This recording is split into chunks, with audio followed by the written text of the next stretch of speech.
Anarchy. And now we're getting to the heart of it, aren't we? The games of this year that in some cases killed their studio and in other cases perhaps their franchise or potential to have one. Games that make me pretty fucking glad I have Gamefly or else I'd have to stomach the realization that I had actually wasted money on this track. Now for a dishonorable mention, Call of Duty World War II. Now I'm not going to sit here and talk any major shit about World War II, given that anyone who has Call of Duty fatigue already knows what I have to say about it. And despite parts getting a little too Michael Bay for me, the game was pretty okay. But I still wanted to bring it up because this is the game that hardcore fans of the series have been whinging for quite some time now, and now that Activision has given it to them, no matter where they go next, it's already set up for everyone to complain about it. I'm actually kind of dying to know what gambit they try now that Activision has finished jerking off all of its whiny fans, knowing it's pretty much doomed from the start. Okay, let's get on with it. Number 10, Marvel vs. Capcom Infinite. Now this game is perfectly functional, and the core gameplay was pretty good, and although I treat these kind of games as more of a temporary amusement than anything, there is usually something fairly inoffensive about fighter games to me that make me pick them up and get my kicks, then leave. But lately fighting games have been insisting on having stories attached to the overall experience, and that for me has been dragging the genre down. This spot could have also been filled by Injustice 2, but two things saved Injustice from this list. First, I couldn't have cared less about the story after the first pretty much had the most boring plot I'd ever played, and second, the latter matches still had endings for each character. Somehow Marvel vs. Capcom forgot how to add any real other modes or any story endings. So here it is at number 10. Number 9, Valhalla Hills. A game where you play as some benevolent force helping a bunch of cutesy Vikings get into Valhalla through increasingly contrived means is already a dubious experience at best. But why this game lands here is for the clumsy execution. The game revolves around building up a village for your little people and having them be able to fight through to a portal to take them to the next island. Then, you get to a slightly bigger island and start completely over again. Although I acknowledge that most video games are exercises in repetition, there are games that make sure you get rewarded enough to keep you coming back and doing it again. Valhalla Hills does nothing to try and make its grind interesting. You unlock a few more things each time you advance to a new level, but in a game where building one building at the wrong time can sink the whole attempt, starts to smack a lot of the bad kind of repetition. Number 8, Mass Effect Andromeda. This game was already in a bad position from the starting gun. After spending 3 games with Commander Shepard and his colorful crew, any protagonist was going to be in for a rough go of it. You could have put Sir Patrick Stewart, Ian McKellen, and Liam Neeson into this game as all of its leads, and the fans still would have been a bit put off. And it doesn't help that the protagonist we do wind up with is about as interesting as buttered noodles, and his crew are about as engaging as a piece of white bread left in the street. Mass Effect has, at its core, been about the characters and their struggles against the galactic menace that threatened to ruin the civilized species' formal dinnerware. Failing that, the fact that the story in this goes essentially nowhere, the graphics at launch were abysmal, and the fact that BioWare has already stopped supporting it are all just the liquid-ass flavored toppings to this shit show. Number 7, Dead Alliance. This would have been a fascinating concept if the entire shooter and zombie game set hadn't already long since passed this game by. This game attempts to be Call of Duty's multiplayer, but with zombies milling around the maps as hazards. You have to find out what everything on the screen means through trial and error, all the gadgets, all the weapons, etc.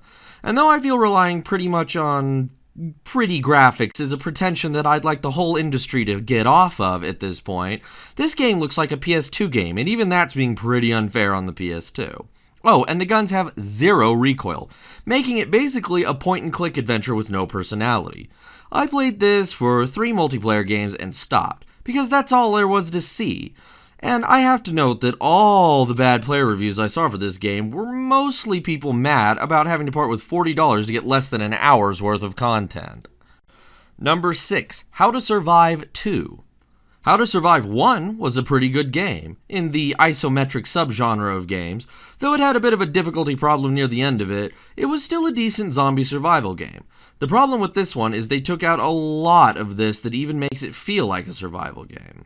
And any game that takes away free roaming in favor of a hub level system to take you to all the missions that then transports you to small self-contained maps where you do the mission and then leave.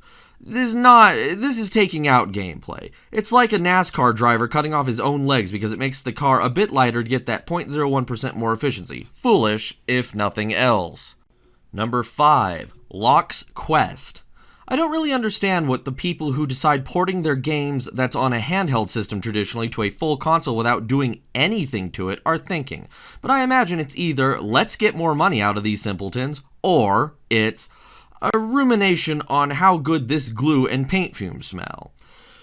Well, Locke's Quest is a cartoony tower defense game that was originally on the Nintendo DS, and despite high praise for the game on its handheld system, I found very little effort had been made to making placing the walls and towers any easier with a controller, and the arbitrary build limits for each level I played was quite a nuisance. In all, a poor and unnecessary port, as most of them tend to be. Number 4. For Honor. The concept for this game actually turned me off the first time I heard it. It just screams, look at all these cool characters we put into this awesome game. And I find that kind of marketing that targets most of the jack-offs you'd run into in a lot of team-based multiplayer games is a massive red flag. Then the game came out with single-player campaign that put you as the most boring units in each faction, and were really just training sessions for the multiplayer. Then you get to the multiplayer and everything it teaches you goes right out the window. And I've even heard a lot of the game's imbalances that were present at launch have only gotten worse with the patches. But at least Ubisoft tried something different, right? Right? Oh right, Rainbow Six Siege. Never mind. Number 3, We Are the Dwarves. Let me keep this one brief. Voice acting that sounds like the voice actors were shooting smack right into their eyeballs. A stealth tutorial with the combat-focused character having to do it. Uninteresting characters and their motivations are basically nil. And a basic attack that has a long cooldown, making combat really disadvantageous to get into even though you're constantly forced into it. Really, enough said. Number 2, Dungeons 3. Now, I've never played any of the Dungeon Keeper games that EA eventually ruined, like they do with just about everything. It's kinda like King Midas if everything he touched turned into used condoms instead of gold. I figured this set of dungeon games must have been an attempt to bring back those classic games and get them back to their roots. And this game does exactly that. It's just too bad that the game is cringingly awful to play. Within 20 minutes of playing, I already wanted to find the guy who wrote the script for the narrator and pounded his hands with a heavy desk lamp until he could write no more drivel such as this. And while I'm at it, I might as well find the guy who is responsible for characterizing these characters and make sure he never holds his kids again without the use of prosthetic hands. Since every character is really a poorly done stereotype or a parody of characters from other games.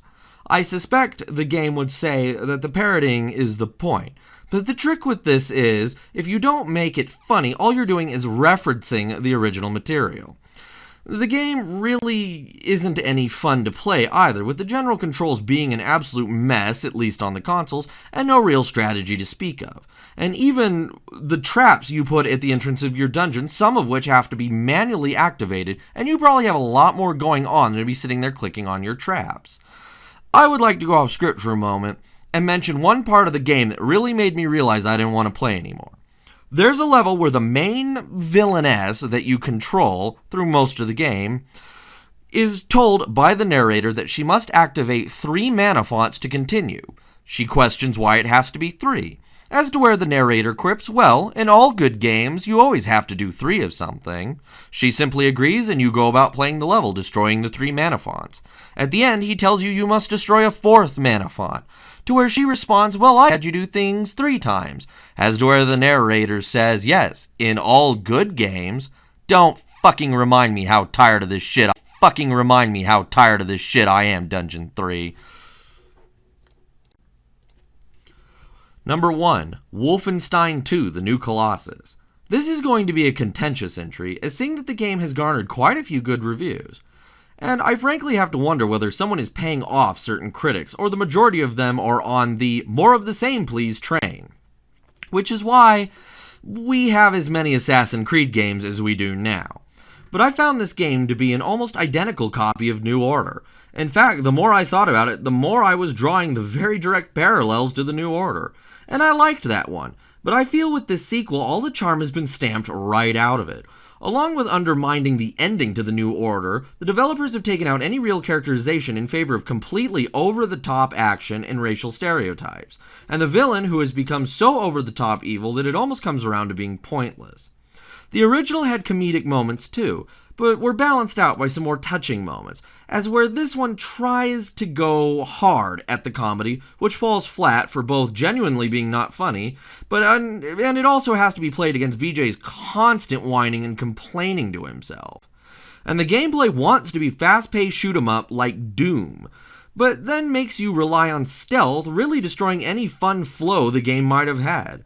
I'm going into spoiler territory now, so if you do plan on playing Wolfenstein 2, now might be a good time to watch a different video on this channel.